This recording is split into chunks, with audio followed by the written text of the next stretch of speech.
Greetings and welcome to Let's Review Might and Magic X. Ooh, that will be fun.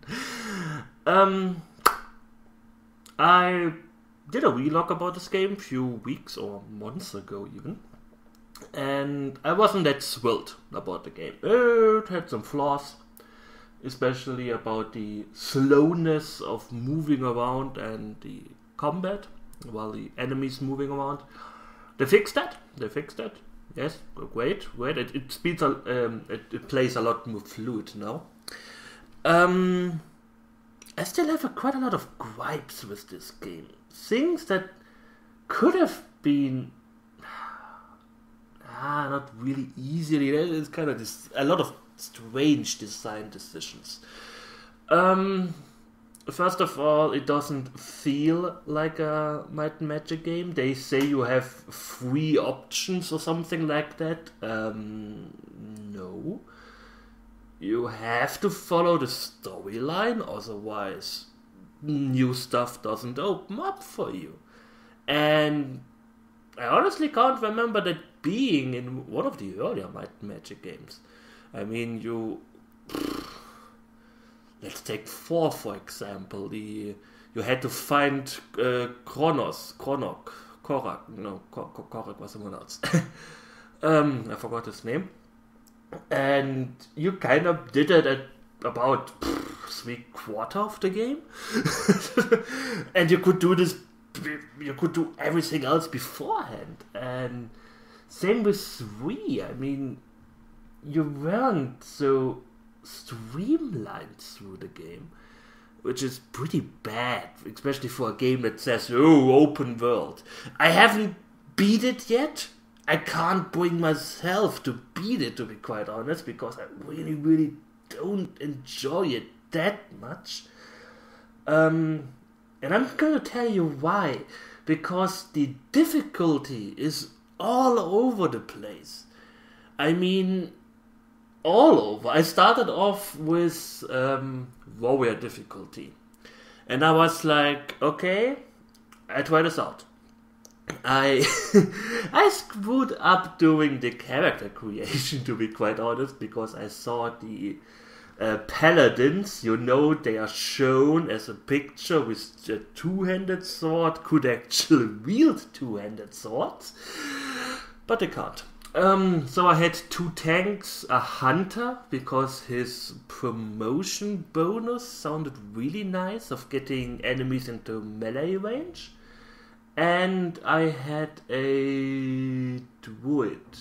Yeah.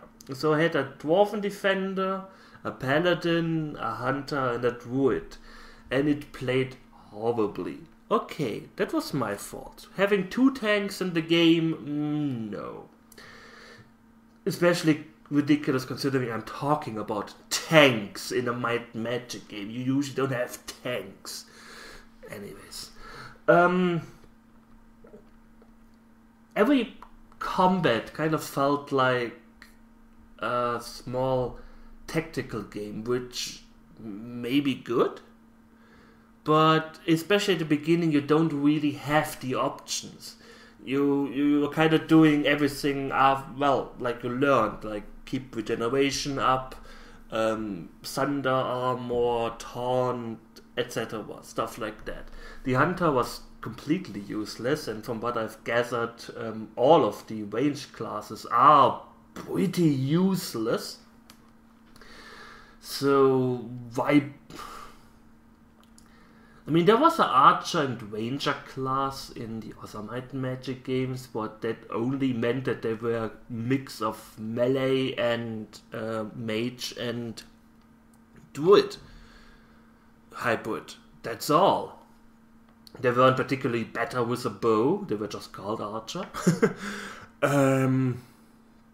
So I don't know.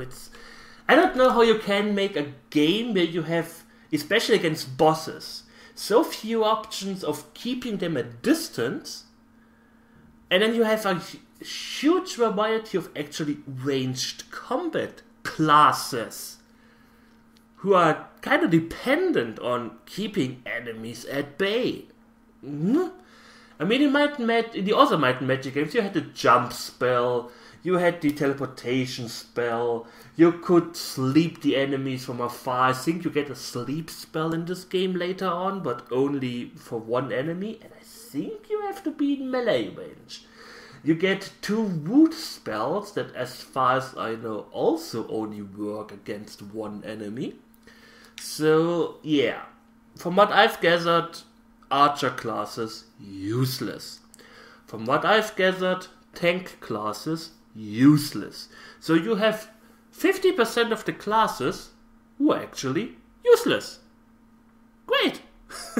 It's not even 50%, it's 2/3 of the class. Well, okay, yeah. You have tanks, you have melee fighter, you have ranged fighter, you have casters. Okay, you have 4 classes, so 50% useless. That's from what I've gathered. Reading the Steam forum and, well, playing the game myself.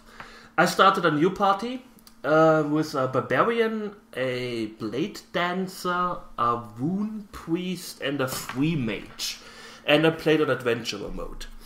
The difficulty difference between adventure mode and warrior mode is astonishing. First of all, everything costs twice as much during warrior mode. You do get, I feel you get quite more items, but it doesn't really make up for it, to be quite honest. Every combat feels like a tactical mini-game. Like I said, if it were implemented better, it would be really fun. But it isn't. A huge problem, and I have no idea why they didn't think of that, is you can't run from enemies. If you are overwhelmed, you just have to take it and die. I once was exploring, I finished the first act and kind of started the second. So I was exploring a little bit. I was fighting minotaurs and chimeras and earth elementals. And then I saw a bigger moon spider in the distance. So I was like, yeah, let's try it out. I mean, what can go wrong? This thing spit at my party from afar, put 2 characters unconscious from full health, and the other ones were half dead. So I was like, okay, this enemy is too powerful for me. I turned around and took a step, and the enemy took a step. I took another step, and the enemy took a step. Rinse, repeat. There are no zones, like in the other Might and Magic games, where you could at least evade the enemies. Like you could travel in the later ones, and you could zone in another quadrant in the first ones. And in the earliest ones, you could at least run. You could hit 1, and then you had a chance to run away. Not to mention, at least for what I've known, they didn't mix up monster strengths that bad. It wasn't that. There was no huge difference between, I can 2-shot a minotaur and I get overwhelmed by a spider from afar. At least not in the same sector or something like that. I don't know. So that feels... I don't know why they decided to do that. There is no jump spell. I remember I had so many options in the other Might and Magic games.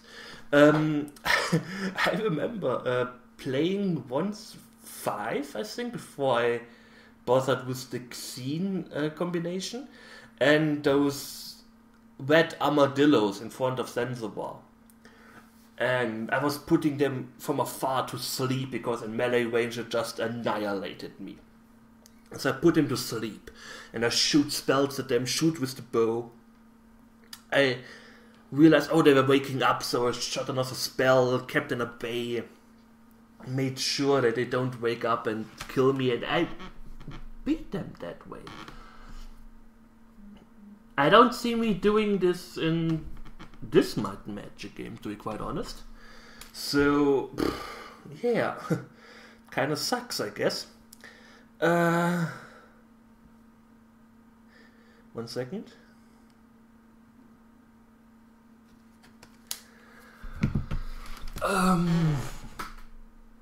Yeah, so you don't have an option to run. You don't have many options in this game. It's either you stand your ground and die and reload, or you just die. You just, I don't know. No, you don't have another option.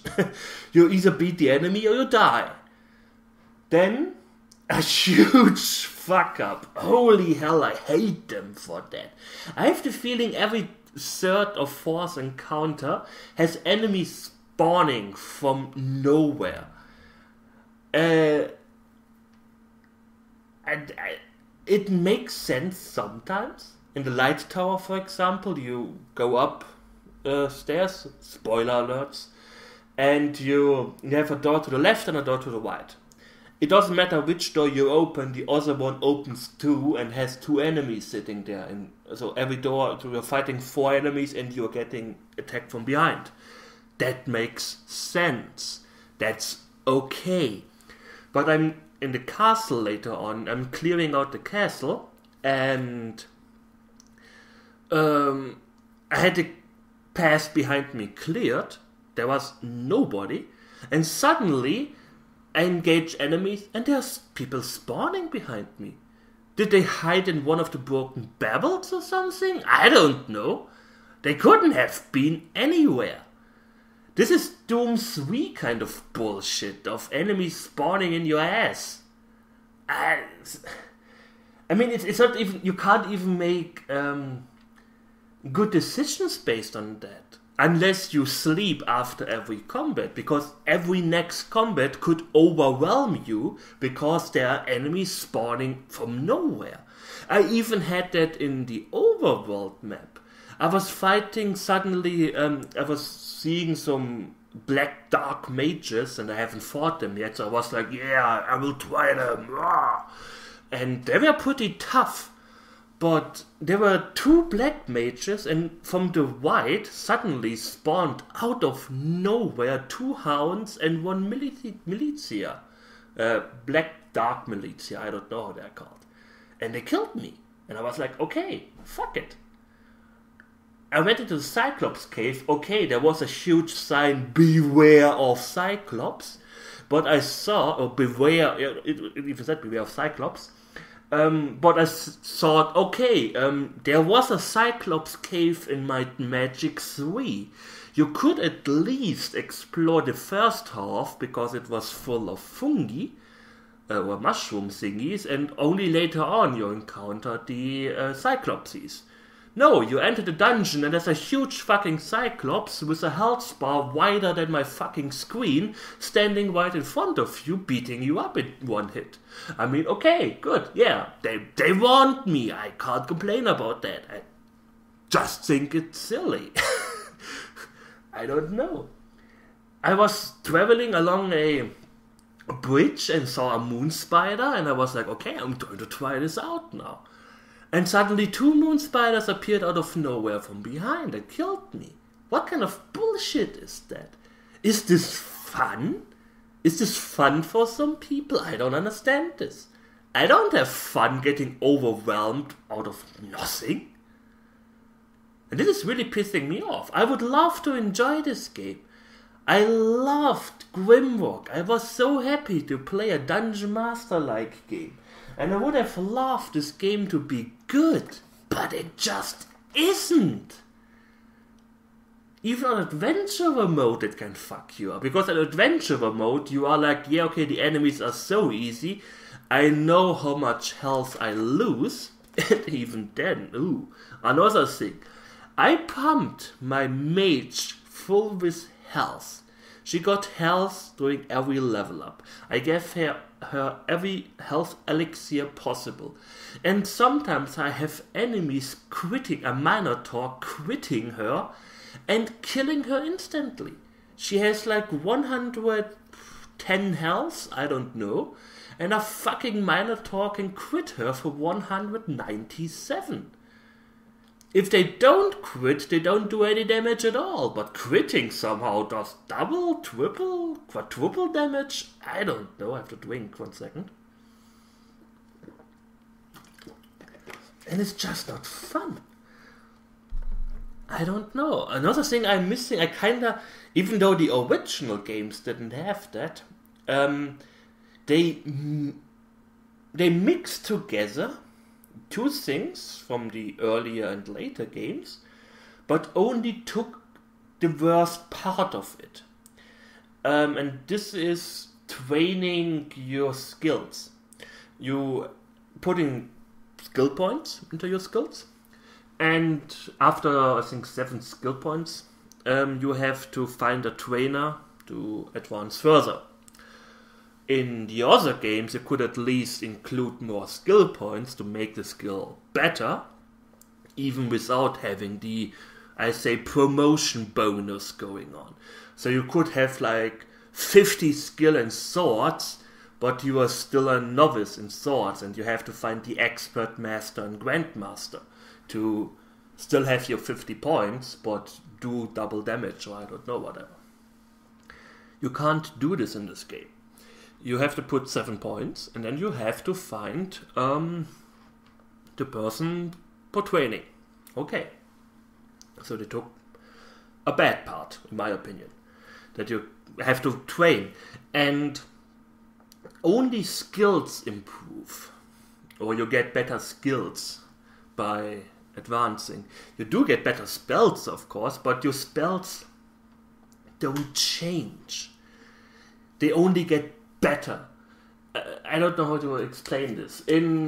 Take Lloyd's Beacon, for example. If you were a novice or master, I don't know when you get Lloyd's Beacon in all of the later games, you could cast 1 Lloyd's Beacon, or it was limited to 1 day per caster level or something. And if you got Grandmaster, you could put out 5 Lloyd's Beacon, and they were available for 1 week per caster level or something like that. That was a good thing. I mean, it gave you a huge bonus when you gained a new advancement in your Grandmaster thing. What the hell? Somebody sent me a WhatsApp message. Okay.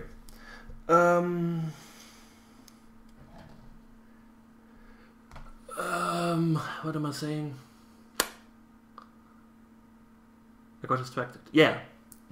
I don't know. So they took the bad part, that you have to find trainers, but forgot to put in the good part, that you gain a lot better stuff while leveling up.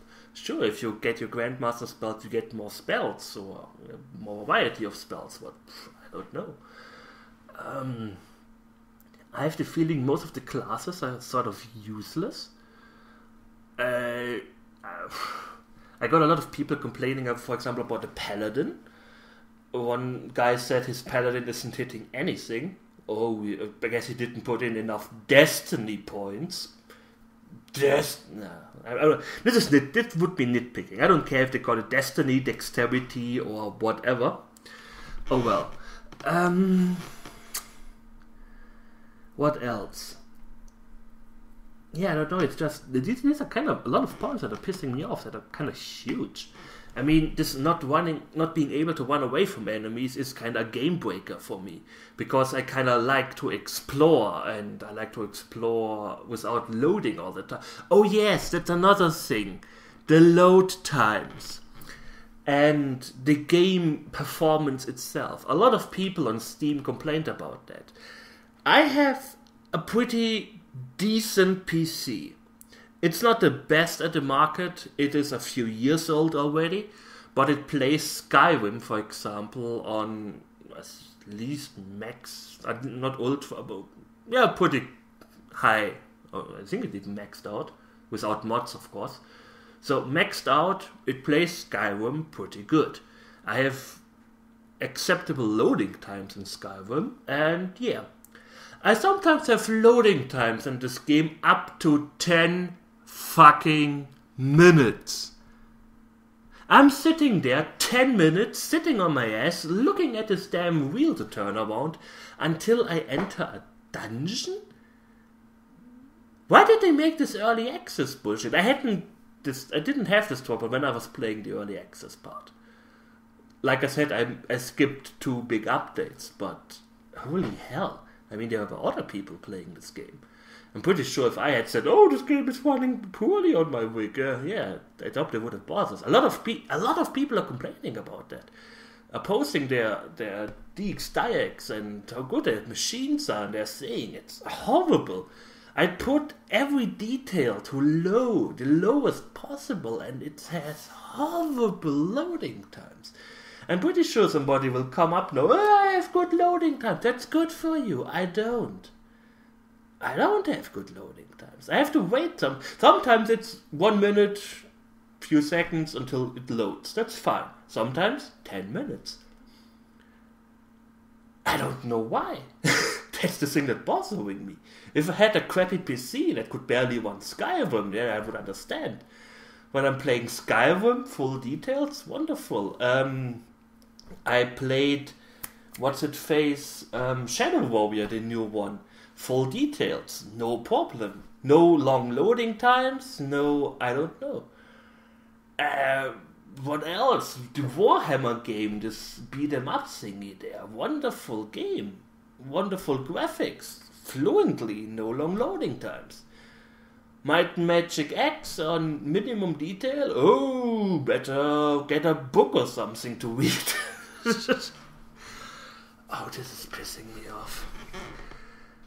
And yeah, that were kind of my biggest gripes. I honestly can't suggest this game to anyone. Not for the price, $24 or something I think they are wanting for this. No. I was really looking forward to that, but no, it's horrible. I mean, that's what that's what I expect an early access game gets removed. Bad performance. Bad performance because you have a huge amount of beta testers, more than you could have if you don't have early access. And as far as I know, quite a lot of people bought this game. These design decisions, it feels like they were set in stone or something. I mean, no one option? No jump spell or something to at least get away? At least give me an option to get away from an enemy, but no, they charge your ass until Nirvana comes. I think you can at least enter into a city, but then they're just waiting outside for you. Have fun with that. I don't know why they decided to spawn enemies out of your ass. It doesn't make any sense. It doesn't make any sense at all. And yeah, I don't like it. I would love to play it. I would love to play it over and over and over again. At the moment I think I will play Might and Magic 3 again. I kind of feel like playing Might and Magic 3. I think I will do this after this video. No, I won't record it. I will do it for my own. That's at least a fun game. If you encounter enemies that are too strong for you, you could just go somewhere else. But this game is kind of like 0 or 1. It's kind of like you either win the fight or you get overwhelmed. There is few middle grounds. On warrior mode, at least with my party setup, I kind of had to rest after every combat. Not a lot of fun, I can tell you. I'm pretty sure, of course, the warrior experience was due to my fucked up party. I admit that. I screwed up. That's something I can admit. But not on the adventurer mode. That you suddenly get overwhelmed by monsters because you didn't know that they are strong. Then the funny thing is, like I said, I have loading times coming from hell. I explore the city, I die, I explore the area, I die, I reload, and then I have to wait 10 minutes to play 5 minutes before I find another enemy that kicks my ass. Oh, that's fun, I can tell you. Luckily, I have a stream usually running over. Perhaps that's slowing the game down. I'm trying it out now without anything open. Because the game is so immersive. Oh yeah, immersion. If I have to listen to, oh, they smelled us. Okay, who forgot to take a bath? One more fucking time, I'm going to rip that voice actor's face off. I mean, it's fun having some quirky attitudes. I just watched Yahtzee's review of this game, and he complained about that too. This is the main reason why I hate Might and Magic 6, because you have these stupid voice overs all the fucking time, and it's so irritating. I don't need to have this. Every enemy that comes along, oh, who didn't take a bath, or who forgot to take a bath? Every quest I pick up, I am orc, not slave, I don't do it for free, or something like that. It's not necessary. There's on Gamma Sutra, a bad designer, no Twinkie column. Or, yeah, it's going on for years. And this was one of the Twinkie denial things. If you have something like that, make sure you have a lot of sentences going that randomize and don't repeat themselves every time. It's fun having such quirks from your party. If you don't have to listen to the same fucking sentence every 2 minutes, then it's okay.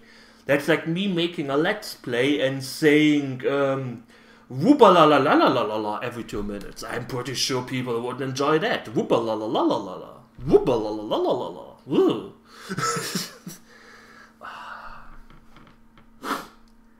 I'm pissed off. I hope they at least fix the performance issues, then at least the game becomes playable again for me. But until then, I don't care for this game. I'm looking forward to Grimwalk 2. Grimwalk 1 was awesome. I should play this again. And yeah, that's that's my review of Might and Magic X. It sucks monkey ass. I thank you for watching. I hope you enjoyed it. And we will see each other soon. So take care and goodbye.